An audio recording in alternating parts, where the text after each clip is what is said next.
j'ai reçu ces images le 15 décembre. Ça veut dire que les sujets, il y a d'autres qui ont la première bande à un mois, 15 non, un mois, 6 jours, et la deuxième à. Il y a une semaine d'écart, il y a une semaine d'écart entre les trois bandes. Il y a une semaine d'écart entre la première et la deuxième. Il y a une semaine entre la deuxième et la troisième. C'est-à-dire entre la troisième et la première, il y a presque 2 semaines comme ça. Sans plus tarder, les images de la première, deuxième et troisième bande ensemble. Et là, tu feras la différence et tu verras comment les sujets évoluent. Cette semaine, tu verras que les choses ont évolué. La croissance a été vraiment impressionnante. Ici, vous avez des poussins de un mois, une semaine, un mois tout court et des poussins de 3 semaines. Alors, chers amis, remarquez la différence, remarquez la croissance. Si vous comparez cette vidéo par rapport à la vidéo passée, vous allez voir qu'il y a une amélioration vraiment nette par rapport à la croissance des sujets.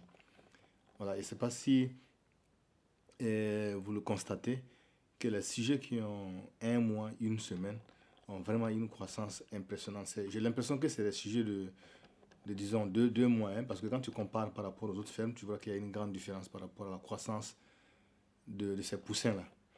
Voilà. Et maintenant, on a décidé de les mélanger, de les mettre ensemble parce que les sujets qui ont un mois ne pouvaient plus rester où ils étaient parce que le coin était petit pour eux. Donc, on était obligé de les changer parce qu'il n'y avait plus assez de place. Maintenant, concernant la différence entre la croissance de la première, en fait, je vais dire les sujets qui ont un mois, une semaine, et les sujets qui ont 3 semaines, parce qu'il y a presque 2 semaines de décalage entre les deux. Et on va trouver une solution par rapport à ça. On va essayer de les isoler un tout petit peu, ou bien soit de les laisser tous ensemble là-bas, et donner plus de quantité et mettre plus d'abreuvoirs, plus de mangeoires, pour que tous les sujets, tous les poussins puissent quand même s'abreuver et manger sans aucun problème. Le problème est que quand tu n'as pas assez de mangeoires, c'est ça qui amène de sérieux problèmes d'abreuvoir aussi, si tu n'en as pas assez. Donc, si bien que ceux-là qui sont grands ont tendance à chasser les tout petits quand ils viennent pour s'abreuver ou pour manger, quoi. Voilà. Donc, franchement, je suis vraiment content de l'évolution des choses. La différence d'une semaine, c'est vraiment impressionnant. Quand vous remarquez, franchement, c'est du tout, quoi. Voilà. Donc, c'est comme je le disais, quand tu veux faire l'agriculture, il faut vraiment te préparer parce que, concernant l'alimentation, et pas seulement l'alimentation, il y a beaucoup de choses aussi. Je prends un exemple. Je prends un exemple. Les prophylaxies, les vaccins qu'il faut faire, il faut vraiment tenir compte de tout ça. Ces sujets en question ont été vaccinés de tous les vaccins possibles. Voilà, bon, bien vrai que on n'a pas terminé parce qu'il faut aller jusqu'à un mois et demi comme ça. On n'a pas terminé d'abord. Il reste encore quelques vaccins qu'on doit faire après, mais là, c'est toujours pas arrivé. Et quand le moment va arriver, on va le faire. Voilà. Et maintenant, le problème que je voulais souligner, c'est par rapport à la conservation des vaccins en Afrique. Vous savez, bon, moi, je ne sais pas, dans un premier temps, je ne sais pas d'où est-ce que ces vaccins-là proviennent, parce que ça peut être de l'Europe, ça peut être du Nigeria, on n'en sait jamais où exactement ça vient, sauf peut-être celui qui passe la commande sait exactement d'où viennent ces produits, quoi. Voilà, vous savez, quand les produits là viennent, quand ça quitte l'Europe ou bien ça quitte les États-Unis pour l'Afrique, généralement, il y a des consignes qu'il faut respecter. Il faut conserver ces produits à une température vraiment adéquate pour la conservation de ces produits en question. Je parle des vaccins. Et le problème, c'est quoi? En Afrique, quand les vaccins arrivent, et vous savez que, bon, plus précisément chez nous au Burkina, il y a trop de délestage. Au cas de délestage, ou bien la clinique en question n'a pas de groupe électrogène, au cas de délestage, je me demande vraiment si il sera en mesure de prendre ces produits jetés après. Parce que s'il y a une coupure d'électricité, je crois que si ça prend 3 heures, 4 heures, 5 heures, souvent au Burkina, ça peut même atteindre une journée. Et vous croyez que le commerçant va prendre ces produits-là jetés? Je ne crois pas. Il va toujours garder les produits là. Donc en ce moment, le produit n'est plus valable. Vous voyez? Donc, et quand le courant va revenir, maintenant, il va continuer avec la température qu'il avait réglée avant, quoi. Donc, ça veut dire que tu pars, tu achètes un produit à la pharmacie, croyant que le produit est bien conservé. Quand tu vas acheter les produits comme ça, il faut d'abord te renseigner concernant les pharmacies. Parce qu'il y a des pharmacies qui ont des groupes électrogènes, il y a des cliniques qui sont vraiment reconnues. et qui ont des groupes électrogènes, en cas de délestage, le groupe électrogène reprend directement la conservation. Donc là, il n'y a pas de problème. Mais si c'est les petits commerçants, là, les petites boutiques qui sont dans la rue, franchement, je crois que c'est pas conseillé de prendre avec eux parce que ils ne respectent pas les conditions, ils ne respectent pas la température qu'il faut pour la conservation de ces produits.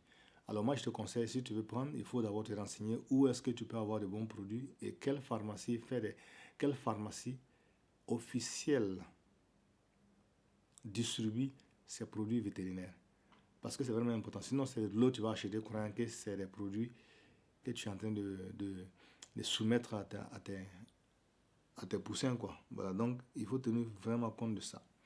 Concernant l'alimentation, vous savez, quand je prends, moi, généralement, quand je prends l'alimentation, quand je prends mes aliments, je calcule combien de kilos je vais prendre pendant X temps, peut-être pendant 1 mois, 2 mois. Donc, en fonction de ça, je fais fabriquer l'aliment. Plus précisément au Burkina, il y a des commerçants qui sont vraiment mal intentionnés. Alors, qu'est-ce qu'ils font? Ces commerçants en question, quand tu vas pour prendre un sac de 50 kilos, tu vas payer le sac pour 50 kilos, tu payes les frais, tu payes la somme exactement. Mais en réalité, il n'y a pas 50 kilos dans le sac. Donc, tu fais tes calculs en fonction de ça, croyant que tu as pris un sac de 50 kilos. Mais en réalité, ça ne vaut même pas 50 kilos, ça peut être 40 kilos.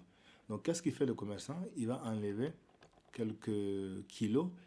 Donc, imagine-toi s'il enlève 2 kilos dans chaque sac. Donc, en fin de compte, il va se retrouver avec un sac de plus. Donc, il vend ça là, c'est bénéfice total. Donc, tu crois que tu as pris un sac de 50 kilos. Tu fais tes calculs en fonction de ça. Et la date à laquelle tu avais calculé que ça allait atteindre ce jour-là, mais un jour avant, tes sujets sont... En fait, ton aliment est terminé. Donc, ça, c'est un gros problème qu'on trouve souvent chez quelques commerçants mal intentionnés au pays, quoi. Voilà, je crois que normalement, quand tu vends quelque chose de 50 kilos, il faut être franc. Si quelqu'un paye pour 50, il faut lui donner pour 50 aussi. Maintenant, je vais t'expliquer un peu le but de mon projet, le projet qu'ils sont en train de mettre en place. Les sujets que tu vois présentement vont rester dans le poulailler. Là, c'est un poulailler. Voilà. Et la ferme se trouve de l'autre côté en brousse. Donc, quand ces sujets vont entrer en ponte, on va ramasser les œufs, mettre dans la machine. Et ces poussins vont rester pendant un jour où se trouve le poulailler. Et après, on les expédie directement dans la ferme qui se trouve en brousse. Voilà. Et là, ça serait destiné à la transformation directement au resto. Là, c'est l'un des projets. Pour ne pas prendre la viande avec les intermédiaires, là, parce que ça devient encore cher. Donc, je préfère produire et puis consommer directement, quoi. Et produire et servir le consommateur directement, de la ferme à l'assiette. Uniquement du poulet braisé. On va faire du spécial poulet braisé pour la population. Et voilà. Mais aussi, on va essayer de vendre quelques œufs parce que quand ça va atteindre les 4 mois ou 5 mois, on va essayer de trier, choisir les poussins qui présentent vraiment de belles gabarits. Et le reste, on va les emmener directement à la restauration. En temps normal, si on a 140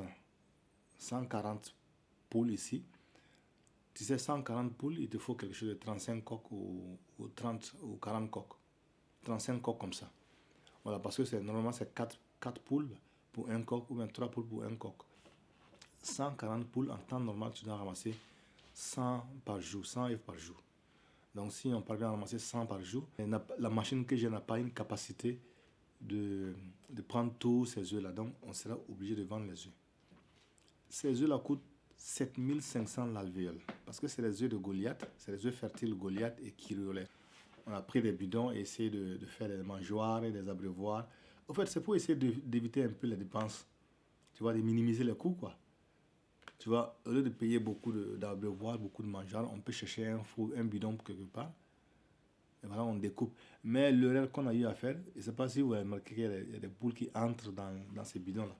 Parce qu'on a fait un grand trou. On aurait dû faire ça un tout petit peu moins pour ne pas pour ne pas que les poussins ou les poules accèdent directement dans le machin, quoi. J'espère que tu as aimé cette vidéo. J'espère que tu as remarqué la croissance en une semaine des poussins. Voilà, donc ceci dit que cette vidéo prend fin. On se retrouve à la prochaine.